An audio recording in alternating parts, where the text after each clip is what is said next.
North Korea has been taunting the US for years. Is Trump taking the bait? North Korea put on a muscle-flexing display of artillery power Tuesday to mark a national holiday and thumb its nose at US President Donald Trump's declaration that the country has got to behave.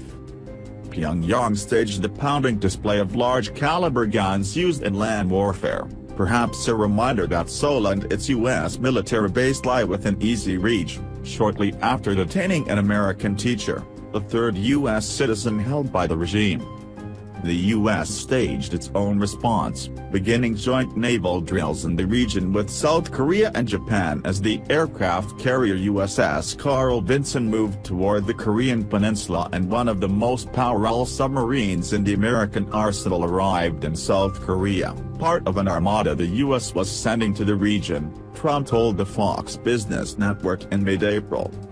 On Wednesday, the White House will hold an unusual briefing about the Hermit Kingdom, with Secretary of State Rex Tillerson, Defense Secretary James Mattis and other officials outlining the threat for the entire Senate. On Friday, Tillerson will host a meeting on North Korea at the UN. And on Monday, Trump called on visiting UN ambassadors to apply more sanctions on Pyongyang. Tensions surrounding North Korea, long on the rise, have risen sharply since Trump took office. Pyongyang has continued its pursuit of nuclear weapons and the missile capability to deliver a bomb as far as the continental U.S., even as the new president has declared the status quo is unacceptable. Trump is made a full-force effort to get China to pressure the rogue regime into compliance, declaring that if Beijing doesn't do something, we will. North Korea responded in a statement Tuesday, slamming the ridiculous and foolhardy Trump administration for taking steps that are little short of lighting the fuse of a total war under the present touch-and-go situation on the Korean peninsula. The statement, attributed to a foreign ministry spokesman and using the acronym for the Democratic People's Republic of Korea, said that the root causes of pushing the DPRK to have access to nukes included U.S. attempts to isolate them internationally along with the nuclear threat the U.S. has posed to North Korea for more than half a century. The DPRK will stand against the U.S. and cut the windpipe of the U.S. imperialists by dint of this strong revolutionary forces with the nuclear force, an almighty treasured sword, as their privet, the statement said.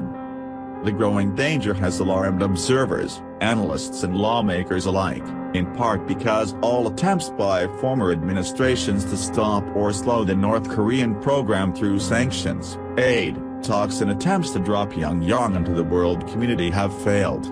North Korea is expected to conduct a sixth nuclear test imminently.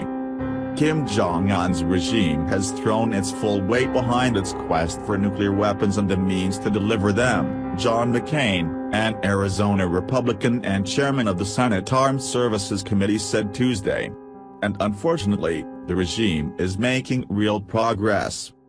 A North Korean missile with a nuclear payload capable of striking an American city is no longer a distant hypothetical, but an imminent danger, one that poses a real and rising risk of conflict, McCain said. Kim's steady progress and his ability to wreak havoc on South Korea and Japan with the missiles and weapons he already has means there are few good options beyond the pursuit of more sanctions, which Trump called for Monday during a White House meeting with ambassadors from the UN Security Council. The council must be prepared to impose additional and stronger sanctions on North Korean nuclear and ballistic missile programs, Trump said. His other options, ones used by previous administrations, include pressure, diplomacy and deterrence. Trump moved quickly on the diplomacy front, sending Mattis and Tillerson to Asia, while two of the president's first visitors were Chinese President Xi Jinping and Japanese Prime Minister Shinzo Abe. And on the pressure and deterrence fronts, Trump is pushing to get more help from China, Pyongyang's main protector. It's a strategy that critics and supporters endorse even as they express doubts about how committed China is. engaging with China and making this more their problem than our problem is the only path forward that I see in the short term, Senator Chris Coons, a Delaware Democrat, said on MSNBC Tuesday. But the increasingly tough rhetoric about North isn't helping, according to some experts. Trump's tough talk has been echoed by those who back the idea of a muscular response to North Korea. Lindsey Graham, a South Carolina Republican who sits on the Senate Armed Services Committee, said Tuesday that if you're North Korea and you're betting that Donald Trump is all talk and no action, you're making a big mistake. Earlier in the day, Graham had tweeted that President real Donald Trump is not going to let the nutjob in North Korea develop a missile, with a nuclear weapon on top, that can hit the U.S. On Monday, the president spoke about North Korean leader Kim Jong-un at a reception for conservative media outlets, saying, "I'm not so sure he's so strong like he says he is, I'm not so sure at all." The comment, experts said, would almost certainly get under the 33-year-old dictator's skin. It's been all about pressure and brinksmanship and military tools and tactics and chest thumping, and now to literally, directly taunt the leader of North Korea is like poking the hornet's nest yet again, said Paul Curl, program director at the Plowshares Fund, a group working to eliminate nuclear weapons.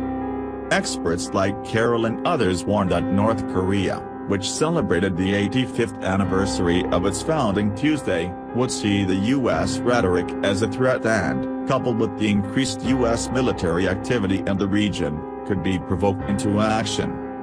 The Michigan, the powerful nuclear submarine that docked in South Korean port city of Pusan Tuesday, can be armed with 154 conventional cruise missiles, the same type of missiles the U.S. launched against Syria several weeks ago, and is capable of supporting special operations.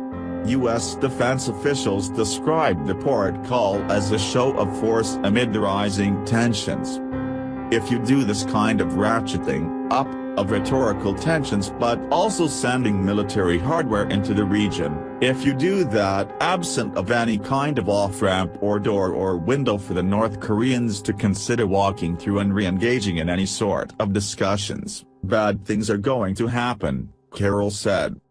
Seoul, with its population of about 10 million people, lies within 35 miles of the border with North Korea, which has the world's largest standing army of more than 1.2 million active soldiers and plenty of conventional weaponry that puts the South Korean capital within reach.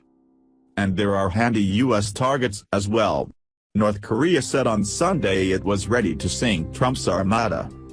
"Our revolutionary forces are combat ready to sink a U.S. nuclear-powered aircraft carrier with a single strike," said a commentary in the paper of the country's ruling Workers' Party.